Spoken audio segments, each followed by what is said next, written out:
In this video, we dive into how solid objects behave when external forces act on them. You will learn about stress, which is the internal force pushing or pulling within a material, and strain, which measures how much that material stretches or squishes in response. This leads to deformation, meaning the actual physical change to its true original shape.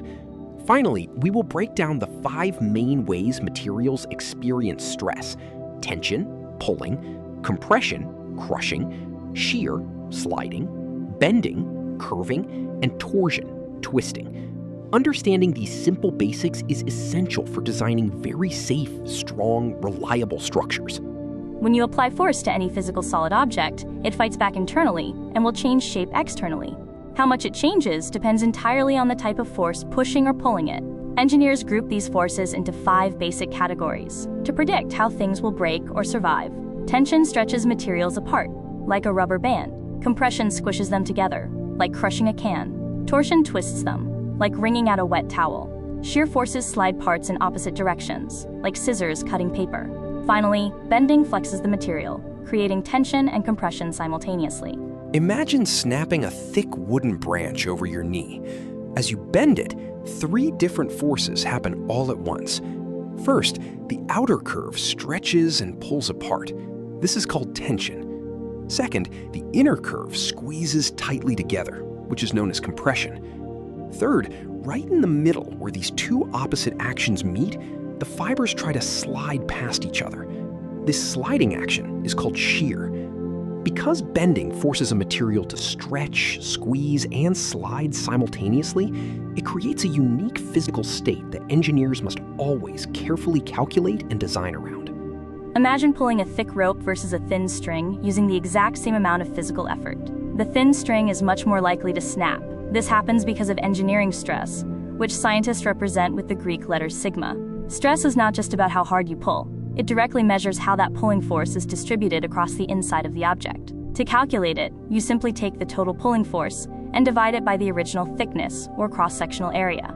A smaller area always means a much higher, more dangerous stress.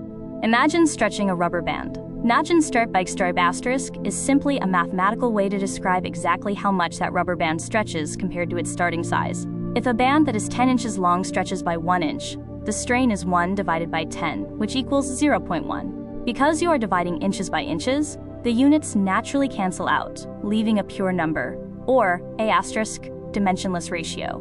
Engineers constantly use this specific calculation to figure out exactly how solid materials will physically deform under pressure, helping them build totally safe modern structures. Think of a rubber band and a paperclip. When you gently pull a rubber band and let go, it perfectly snaps back to its normal size.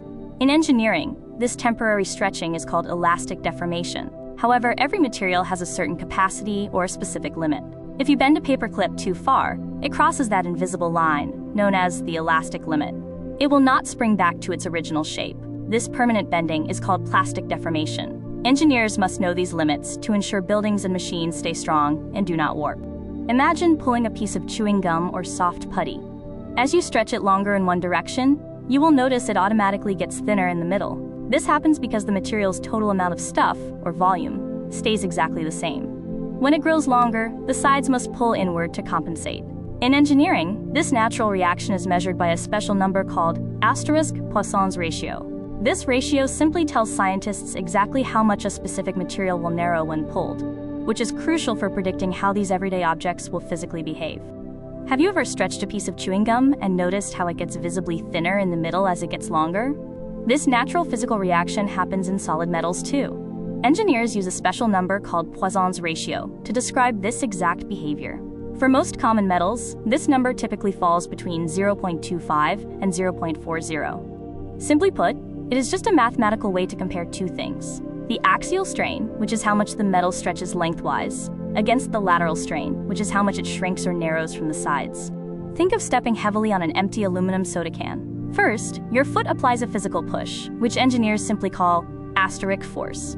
Deep inside the metal walls, an invisible pressure builds to resist this push.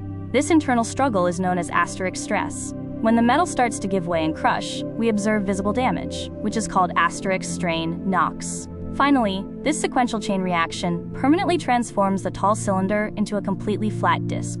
clearly demonstrating how external actions will ultimately alter the complete physical shape and geometry of any basic object we use today.